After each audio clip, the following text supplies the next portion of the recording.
제8호 태풍 바비가 한반도로 북상하고 있어 태풍의 직접 영향권에 드는 지역들의 긴장감이 높아지고 있습니다.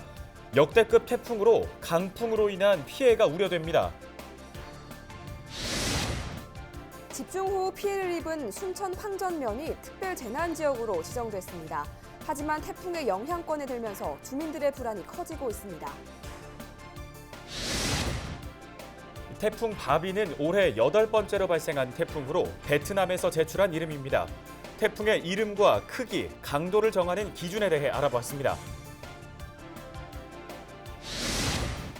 순천 지역에 하루 동안 코로나19 확진자가 무더기로 발생했습니다. 순천시는 모든 다중이용시설 운영 중단을 선포했습니다.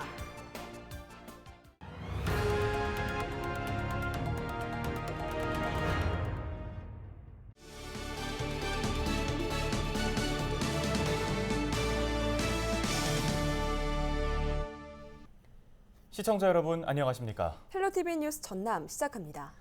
제8호 태풍 바비가 한반도에 상륙할 것으로 보여 긴장감이 높아지고 있습니다. 아직까지 수해 복구도 마치지 못한 상황에서 또다시 피해가 우려되는데요. 최대 순간 풍속만 시속 200km, 그러니까 바위도 날려버릴 정도로 바람이 강해서 철저히 대비하셔야겠습니다. 보도에 고정민 기자입니다. 올해 들어 처음으로 한반도로 향하는 제8호 태풍 바비. 해수면에 뜨거운 수증기를 끌어모은 채 빠른 속도로 북상하고 있습니다. 태풍의 세기는 중심 부근 시속만 130km가 넘는 중형급. 사람은 물론 바위를 날려버릴 정도의 역대급 태풍입니다. 태풍의 반경도 430km여서 서울에서 부산까지 뒤덮을 만큼 범위가 넓습니다. 태풍 바비는 최대 풍속이 초속 50m, 시속 170km 이상이 될 것으로 예상이 되는데요. 이 정도의 바람 세기라면 사람이 서 있기 어려운 정도가 되겠고요. 작은 돌이나 잘 결박되지 않은 시설물은 날아갈 수 있는 정도의 세기라 할 수 있겠습니다. 태풍은 일본 오키나와를 거쳐 점차 세력을 부풀리며 제주와 한반도 서쪽 해상을 지나 북한으로 향할 전망입니다. 25일 밤부턴 제주와 전남이 간접 영향권에 들겠고 이튿날 밤 9시쯤 목포 인근 해상까지 접근할 것으로 보입니다. 이어 27일 새벽부터 오후까지는 서울과 수도권이 영향권에 듭니다. 전남은 26일 밤부터 새벽 사이에 고비를 맞을 것으로 보입니다. 이번 태풍은 강한 바람과 함께 최대 500mm가 넘는 비를 쏟아낼 예정. 앞서 집중호우로 피해를 입은 수재민들은 복구도 마치지 못한 상황에서 태풍까지 겹쳐 그야말로 막막한 심정입니다. 그동안에 사업했던 기계가 뭐고 다 침수되었고 쓰지는 못하는데 지금 아니 당장에 또 사업도 해야 되는데 기계 같은 거야 뭐 보험도 안 되는 것이고 그럼 걱정이 태산이죠. 복구도 덜했는데 또 와버리면 진짜 큰일이죠. 제8호 태풍 바비는 2003년 한반도를 강타한 매미와 맞먹는 역대급 규모. 기상당국은 태풍이 만조 시기와 겹쳐 침수와 해일 피해도 있을 것으로 보고 각별한 주의를 당부했습니다. 헬로티비 뉴스 고정민입니다. 다음 소식입니다. 지난 7일과 8일 내린 비로 피해가 집중됐던 순천 황전면이 특별재난지역으로 지정됐습니다. 피해 복구 사업은 탄력을 받게 될 전망인데요. 하지만 이 지역도 태풍 바비의 영향권 안에 들어 각별한 주의가 요구되고 있습니다. 역대급 태풍 예보에 주민들의 불안이 큽니다. 서경 기자가 취재했습니다. 섬진강물이 범람하면서 마을을 뒤덮었던 순천 황전면입니다. 소를 키우는 축사는 모두 물에 잠겨 지붕만 간신히 보일 정도였고 축사에 남겨져 있던 소 40여 마리는 걷지도 못하는 상태로 구조됐습니다. 순천 황전면은 이렇게 침수 피해가 집중됐는데 이틀 동안 138건, 21억 원의 재산 피해가 집계됐습니다. 이런 상황에서 정부가 황전면을 특별 재난지역으로 지정하면서 피해 복구에 탄력을 받게 됐습니다. 피해 주민들에게는 건강보험료나 통신, 전기요금 감면 등의 간접적인 지원이 이루어질 예정입니다. 지정이 안 됐다면 국비 예산을 받는다든지 이런 게 좀 늦어지고 그러면 자체적으로 시비를 세워가지고 이렇게 해야 되는데 그게 이제 국비가 내려옴으로써 좀 빨라진 건 당연할 것 같아요. 순천 황전면의 주택 침수 피해 복구는 100% 완료된 상태입니다. 하지만 코로나19 확산세로 인해 자원봉사자들의 지원을 제한하면서 그 밖에 공공시설이나 농림시설 복구 작업은 더딘 상황입니다. 이런 상태에서 오는 26일과 27일 태풍 바비가 북상하면서 순천 황전면도 영향권 안에 들 전망입니다. 주민들로서는 한 달 사이에 한 번의 집중호우와 두 번의 태풍을 견뎌내는 셈입니다. 동네가 난리가 나가지고 엄두도 안 나고 겁나게 걱정을 많이 했어요. 그러고 있는데 이제 또 태풍이 온다 근데 이거 어떻게 해야 하나 걱정이 지금 태산 같고. 집중호우 피해에 코로나19 확산으로 인한 복구 지연까지 이미 이중고를 겪고 있는 순천 황전면 주민들. 태풍 바비 북상 소식에 주민들의 불안감이 가중되고 있습니다. 헬로티비 뉴스 서경입니다. 제8호 태풍 바비가 북상하면서 불안해하고 있는 주민들의 상황을 살펴보고 왔습니다. 26일 저녁쯤에 목포를 지날 것으로 예보되고 있는데요. 태풍 바비는 강풍을 동반해 사람이 서 있기 힘들 정도의 강한 태풍으로 전해지고 있습니다. 이 태풍의 이름과 크기, 강도는 어떻게 정해지는 걸까요? 김신혜 기자가 정리했습니다. 2019년 9월 한반도를 강타했던 태풍 링링은 매우 강한 태풍으로 당시 초속 40에서 45m의 세찬 바람이 불었습니다. 이처럼 태풍의 이름, 크기, 강도는 어떻게 정해질까요? 태풍의 이름은 지난 2000년부터 태평양 연안에 있는 14개 국가에서 제출한 단어로 정해지고 있습니다. 각 나라에서 10개씩 제출한 고유 언어로 된 이름을 5조로 나눠 태풍이 올 때마다 순서대로 이름을 붙입니다. 모든 이름을 사용하는 데 걸리는 시간은 약 4년에서 5년. 마지막 140번째 이름까지 모두 사용하면 다시 첫 번째 이름을 활용합니다. 단, 큰 피해를 끼친 태풍의 이름은 또다시 비슷한 피해가 일어나지 않기를 바라는 마음으로 다른 이름으로 바꾸고 있습니다. 태풍의 크기는 태풍이 얼마나 넓은 범위에 영향을 미치는지를 가늠하는 기준입니다. 태풍의 이동 경로 통보문 예시를 보면 태풍 크기가 지난 2020년 5월부터는 초속 15m 바람이 부는 범위가 중심에서 어디까지인지를 뜻하는 강풍 반경과 초속 25m의 더 강한 바람이 부는 범위가 어디까지인지를 뜻하는 폭풍 반경으로 표시되고 있습니다. 태풍의 강도는 바람의 속도가 얼마나 빠른지로 판단합니다. 태풍 중심 부근의 평균 최대 풍속이 초속 25m 이상이면 강도가 중, 33m 이상이면 강, 44m 이상은 매우 강한 태풍이고 초속 54m 이상 바람이 불 때는 초강력 태풍입니다. 바람이 초속 33m만 불어도 나무 뿌리가 뽑히거나 건물이 파손되기 때문에 그 이상의 바람은 막대한 피해를 불러올 수도 있다는 뜻이기도 합니다. 헬로티비 뉴스 김신혜입니다. 전라남도가 태풍 바비 북상으로 인한 산사태 피해 예방에 나섰습니다.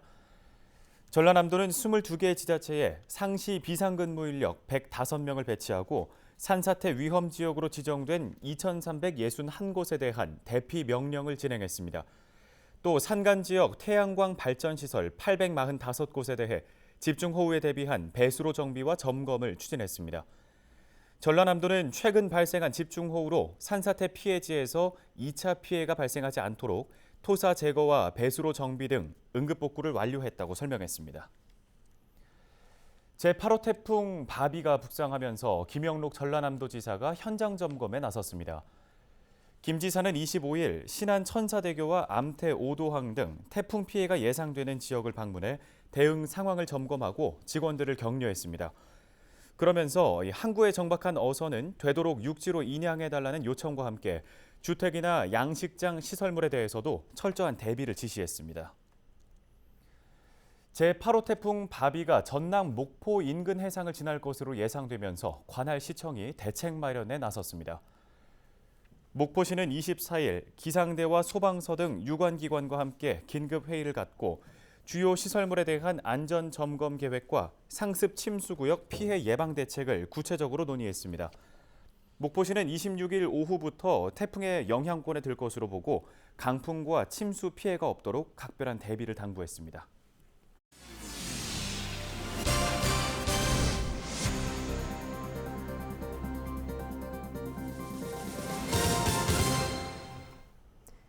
다음 소식입니다. 25일 하루 동안 순천 지역에 코로나19 확진자 14명이 발생하면서 순천시가 모든 다중이용시설 운영 중단을 선포했습니다. 운영 중단 대상 시설은 유흥주점과 헌팅포차, 노래 연습장, 실내 집단 운동시설, 방문 판매, 목욕탕과 PC방, 키즈카페 등입니다. 명령 위반자에 대해서는 300만 원 이하의 벌금을 부과하고 위반으로 발생한 모든 검사와 치료비는 개인이 부담하게 할 방침입니다.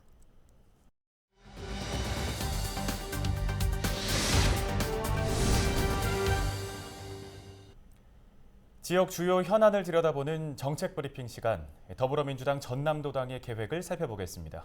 앞으로 2년을 이끌어갈 김승남 더불어민주당 전남도당 위원장을 박종우 기자가 만나봤습니다.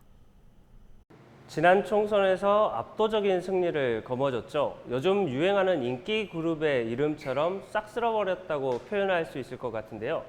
더불어민주당 전남도당 김승남 위원장과 이야기 나눠보겠습니다. 위원장님, 안녕하십니까? 네, 안녕하십니까? 최근에 이제 위원장으로 선출이 되셨어요. 이번 추대 과정과 그 배경이 좀 어떻게 될까요? 네, 저희가 이제 더불어민주당이 지금 전당대회를 치르고 있는데 전남도당도 이제 개편을 하기로 돼 있습니다. 그래서 이번에 전남 지역의 10개 위원장님들이 모여서 이번 코로나로 여러 가지 어려운 사정이기 때문에 가능한 한 경선을 하지 말고 전남도당 위원장은 합의 추대를 하자라는 의견이 모아졌습니다. 그래서 좀 그 과정에서 여러 가지 어려운 이제 합의 추대하는 과정에서 어려움이 있었습니다만은 마침 우리 신정훈 위원장 또 주철현 위원장께서 통크게 양보를 해 주셔서 이번에 김승남 제가 합의 추대해서 단독 입후보를 해서 지난번 개편대회를 통해서 상무위원회 개편대회를 통해서 위원장으로 선출이 됐습니다. 네.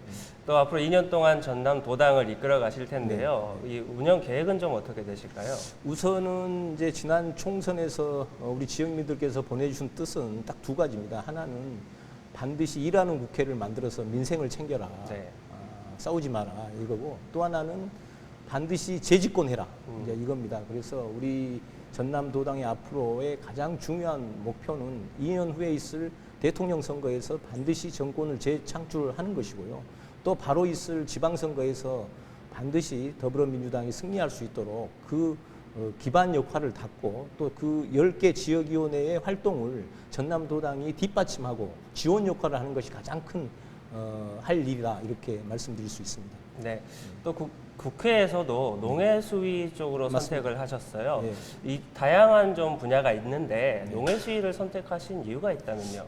우선은 우리 4개군 고흥보성 강진 지역이 또 지역구고 합니다만은 우선 가장 지금 농어촌 문제가 심각합니다. 네. 고령화 그다음에 인구 감소 문제가 심각한데요. 제가 또 엊그제 영호남 가치 공이 네. 지방 소멸 지원 특별법을 제정을 위해서 공청회도 한 바 있습니다. 그래서 농어촌 문제를 이렇게 좀 우리 지역에서부터 좀 다루는 것이 지금 우리 지역민들을 대변하는 국회의원으로서 가장 큰 역할이다. 그래서 지금 19대에 이어서 지금 농해수위에서 활동을 하고 있습니다. 네, 열심히 하겠습니다. 네. 끝으로 우리 시청자와 도민들께 한 말씀 좀 부탁드리겠습니다. 네, 존경하는 도민 여러분 그리고 당원 동지 여러분, 지금 코로나가 재확산되고 있고 또 섬진강과 영산강 유역의 홍수 때문에 우리 지역민들의 고통이 날로 가중되고 있습니다. 집권당 더불어민주당은 정말 책임을 지고 민생을 책임을 지고 지역민들의 어려움을 극복해 나가는데 최선의 노력을 다하겠다 이런 말씀을 드립니다. 아울러서 전남도당 위원장으로서 또 앞으로 있을 대선, 지방선거를 준비하는데 최선의 노력을 다하겠다 이런 말씀을 드리겠습니다. 도민 여러분, 당원 동지 여러분 건승을 기원합니다. 고맙습니다. 네, 위원장님 감사합니다. 고맙습니다. 네. 원칙과 공정, 겸손을 겸비한 일하는 국회를 만들어 나가는 더불어민주당 전남도당이 되기를 기대해 보겠습니다. 지금까지 정책 브리핑이었습니다.